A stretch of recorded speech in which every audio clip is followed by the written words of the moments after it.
Avec la fin des alcools américains sur les tablettes de la SAQ, voir que c'est Uber Eats, une entreprise californienne qui va prendre en charge la livraison des alcools de la société d'État, fait grincer les dents de certains vignerons, sachant qu'il y a des alternatives 100% québécoises. Ce qui est fâchant, c'est quand on voit que la SAQ choisit Uber Eats, qui est une compagnie américaine, tu te dis, ben, c'est une belle opportunité ratée, en fait, parce que beaucoup d'entreprises québécoises pourraient exister à livrer toutes sortes de choses, dont de l'alcool. 150 produits qui seront livrés sur l'île de Montréal. C'est un projet pilote pour l'instant et ça pourrait s'ouvrir à l'échelle du Québec. Pour le moment, le détail de ces produits n'a pas été dévoilé, mais la SAQ m'a confirmé que ce seraient les produits les plus populaires, incluant des produits québécois.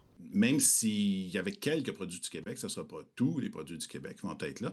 Et il ne faut pas oublier qu'il y a beaucoup de produits du Québec qui ne sont tout simplement pas à la SAQ. Ça va fort probablement nuire à un certain niveau à la visibilité des vins du Québec. Et encore une fois, c'est unique au monde, c'est une loi qui n'existe nulle part ailleurs. La SAQ, elle, peut questionner son modèle d'affaires, peut repenser à son modèle d'affaires.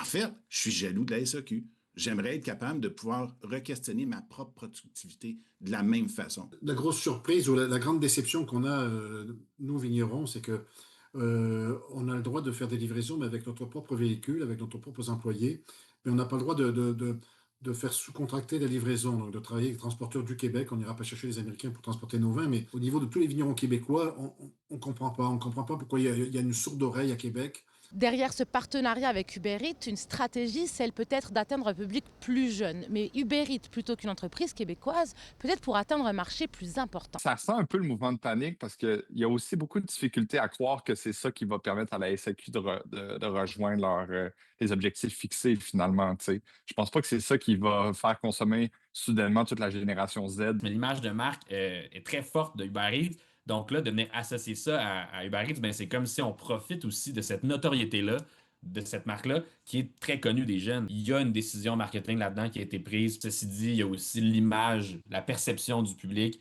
qui, là, peut-être, elle, va être à rattraper. Uber Eats nous a transmis la déclaration suivante. En collaboration avec la SAQ, nous nous appuierons sur des pratiques déjà établies, notamment la livraison de détaillants d'alcool provinciaux en Ontario, ainsi que les modèles existants de livraison d'alcool au Québec lorsqu'elle est offerte en accompagnement d'un repas par les restaurants. Ce projet pilote arrive 3 ans après que l'ALC Bio, son équivalent ontarien, ait mis en place la livraison via Uber Eats pour le vin et la bière uniquement.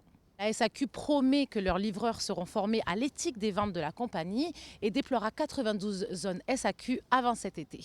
À Montréal, Lila Mouche pour Nouveau Info.